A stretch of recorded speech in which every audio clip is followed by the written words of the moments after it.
Shalom, selamat pagi. Hari ini, Rabu 3 Desember 2025. Bacaan Alkitab terdapat pada Kolose 1 ayat 9-14 dan Zakharia 2 ayat 1-9.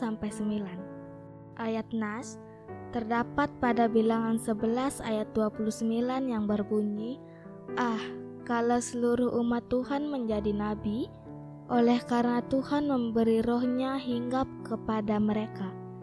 Dan Kisah Para Rasul 1 ayat 8 yang berbunyi, kamu akan menerima kuasa kalau Roh Kudus turun ke atas kamu. Renungan berjudul, dilengkapi dan diutus. Dalam perjalanan hidup, kita semua pernah merasa lelah, bukan hanya secara fisik, tetapi juga secara emosional dan spiritual. Masalah keluarga, tekanan pekerjaan, konflik batin, bahkan pergumulan iman bisa membuat kita merasa seperti berjalan di padang gurun yang tak berujung. Namun, kelelahan yang dialami bukanlah tanda kelemahan iman. Justru, itu adalah momen di mana kita paling terbuka untuk mengalami perjumpaan secara pribadi dengan Tuhan yang sejati. Kekuatan manusia memang terbatas, tetapi kuasa Tuhan tidak pernah terbatas.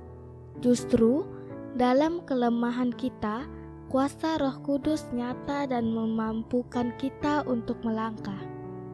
Seperti pengalaman Musa ketika memimpin bangsa Israel di padang gurun, Bilangan 11 ayat 29. Musa menyampaikan kerinduan supaya semua umat Tuhan dipenuhi roh dan ikut ambil bagian dalam karyanya.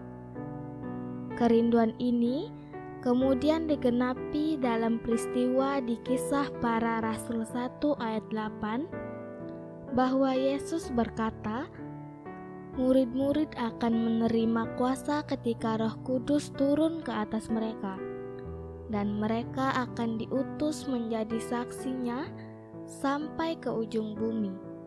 Roh Kudus yang sama itu kini juga diberikan kepada setiap orang percaya yang hidup di masa kini.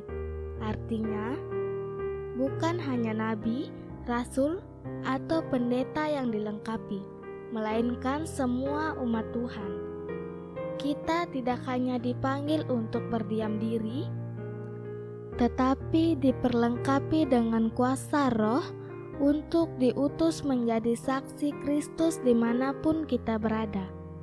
Firman Tuhan hari ini mengingatkan kepada kita bahwa hidup sebagai orang percaya bukan sekedar menunggu pertolongan Tuhan, tetapi juga siap dipakai Tuhan. Setiap kita diperlengkapi dengan karunia yang berbeda-beda untuk menjadi saksi Kristus melalui hidup jujur, menjaga perkataan, memberi telinga untuk mendengar keluhan orang lain, atau berbagi berkat dengan yang membutuhkan. Disitulah kuasa Roh Kudus bekerja melalui kita. Tuhan telah menaruh roh-Nya di dalam kita, supaya kita bisa diutus menjadi terang dan membawa pengharapan di tengah kegelapan dunia. Oleh Pendeta Komang Agus Juliawan. Doa, terima kasih Tuhan, karena Engkau menggenapi janji-Mu dengan memberikan Roh Kudus kepada kami. Lengkapilah kami dengan kuasa dan hikmat-Mu, agar lebih berani diutus menjadi saksi-Mu dimanapun Engkau mengutus. Amin.